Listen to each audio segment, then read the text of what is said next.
آج کل بہت سے سنی حضرات حضرت امیر معاویہ کے خلاف زبان کھولتے ہیں. حضرت امیر معاویہ کا مقام اہل سنت کو بتا دیں. حضرت سیدنا امیر معاویہ رضی اللہ تعالیٰ عنہ رسول اللہ صلی اللہ علیہ وسلم کے عظیم الشان اور جلیل القدر صحابی ہیں. اللہ تعالیٰ طرف سے جو وحی آتی تھی خاص پیغام، اس کو لکھنے پر سرکار علیہ السلام نے حضرت امیر معاویہ رضی اللہ تعالیٰ عنہ کو معمول فرمایا تھا. اور ان کے بارے میں سرکار کی، ان کے منقبت میں، ان کی فضیلت میں سرکار کی کئی ایک حدیثیں ہیں. اور یہی کیا کم ہے کہ قرآن پاک نے مطلقاً صحابہ کرام کی فضیلت بیان فرمائی. السابقون الاولون من المہاجرین والانصار، کہ پہلے کے مہاجرین اور انصار، والذین تبعوہم بإحسان، اور جو لوگ ان کے بعد آئے اور اخلاصات ان کی پیروی کی. دونوں طرح کے صحابہ کی مدح کرتے ہوئے اللہ تعالیٰ فرماتے ہیں رضی اللہ عنہم ورضوا عنہ، اللہ ان سے راضی ہوا اور وہ اللہ سے راضی ہو گئے. اللہ راضی ہو گیا یہ سمجھ میں آتا ہے، وہ اللہ سے راضی ہوئے، یہ بہت بڑی بات ہے. تو دونوں طرح کے صحابہ کرام کے بارے میں اللہ تعالیٰ نے بیان فرما دیا. السابقون الاولون من المہاجرین والانصار، سب سے پہلے سبقت کرنے والے مہاجرین اور انصار، اس میں دوسرے لوگ آتے ہیں. والذین تبعوہم بإحسان، اس میں یہ حضرات آتے ہیں.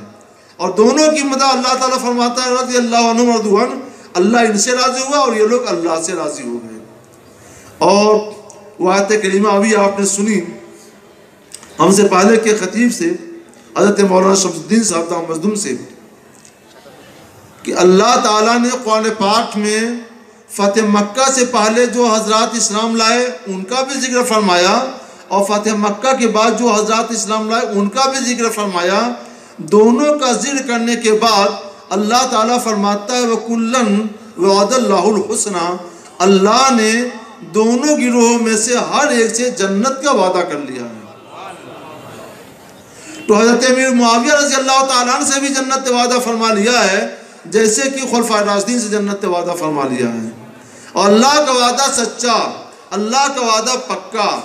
تو حضرت امیر معاویہ رضی اللہ تعالیٰ عنہ قرآن بشارت کے مطابق ان جلیل القدر صحابہ میں سے ہیں جن سے اللہ راضی ہوا اور وہ اللہ سے راضی ہوئے.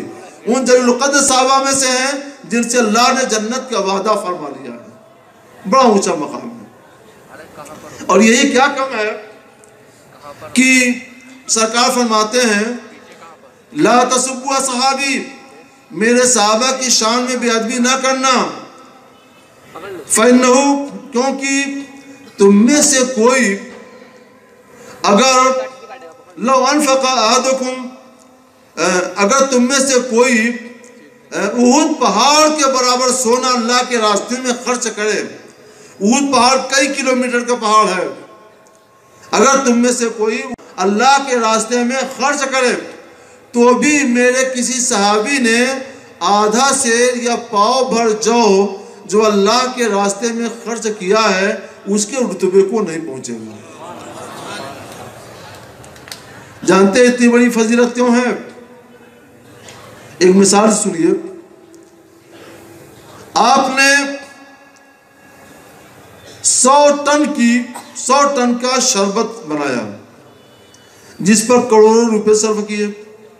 دودھ ہے، شہد ہے، طرح طرح کے فروٹ ہے، بے مثال شربت بنا لیا. لوگ ایک گلاس پیتے ہیں اور مست ہو جاتے ہیں، دل سے دعا دیتے ہیں. کتنا ثواب ہے. ارے 100 ٹن نہیں 1000 ٹن کہہ لو بنایا، لوگ پی رہے ہیں، دعا دیتے ہیں، دل مست ہوتا ہے. بے مثال شربت بنا لیا، بہت ثواب ہے. ایک طرف ایک غریب انسان ہے، ایک مسلمان کی جان جا رہی تھی پیاس کی وجہ سے. وہاں تم نہیں تھے، ہم نہیں تھے، وہاں وہ شربت کا پیالہ بھی نہیں تھا. اس نے آدھا گلاس پانی پلا کر کے اس کی جان بچا لی. اس آدھے گلاس پانی کے ثواب کے برابر تمہارا ہزاروں ٹن کا یہ بے مثال شربت موازنہ نہیں کر سکتا. ثواب اس کا بہت زیادہ ہے، مگر کسی کی جان تو نہیں بچائی ہے. اس آدھے گلاس پانی نے جان بچائی ہے، اس لیے اس کی اہمیت بہت زیادہ ہے، اور اس ہزاروں کروڑ ٹن بے مثال شربت سے کسی کی جان نہیں بچائی ہے، ثواب بہت زیادہ ہے، مگر یہ مرتبے میں کبھی اس آدھے گلاس پانی کے برابر نہیں پہنچ سکتا۔ بلا تشبیہ و تمثیل صحابہ کرام نے آدھا سے یا پاؤ بھر جو خرچ کر کے اسلام کی جان بچائی ہے، تم اگر وہ پہاڑ برابر سونا بھی خرچ کر دو گے تو وہ فضیلت نہیں حاصل کر سکتے۔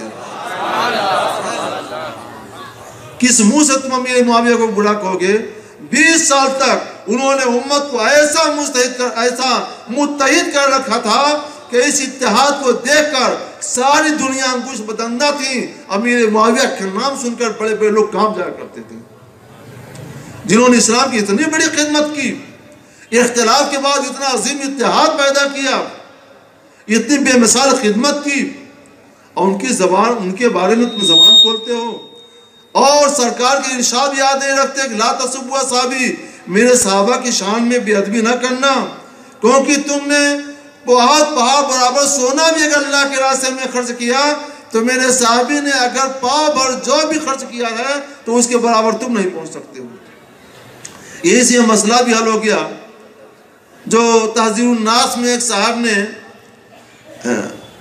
پیمائش کر کے بتایا ہے کہ مثلا امتی کے اوپر کبھی کبھی زیادہ ہو جاتی ہے تو عمل میں امتی اپنے نبی سے زیادہ ہو سکتا ہے۔ دیکھ لیا کہ نبی کی عمر 63 سال اور امتی کی عمر 100 سال، تو اس کا عمل زیادہ ہو گیا۔ اے نادان، یہ نہیں دیکھا کہ ہمارے حضور جان نور نے جو ایک سجدہ کر لیا ہے اللہ کی بارگاہ میں بے پناہ اخلاص اور للہیت کے ساتھ، ہم ہزاروں امتیوں کے سجدے مل کر بھی اس ایک سجدے کا جواب نہیں بن سکتے۔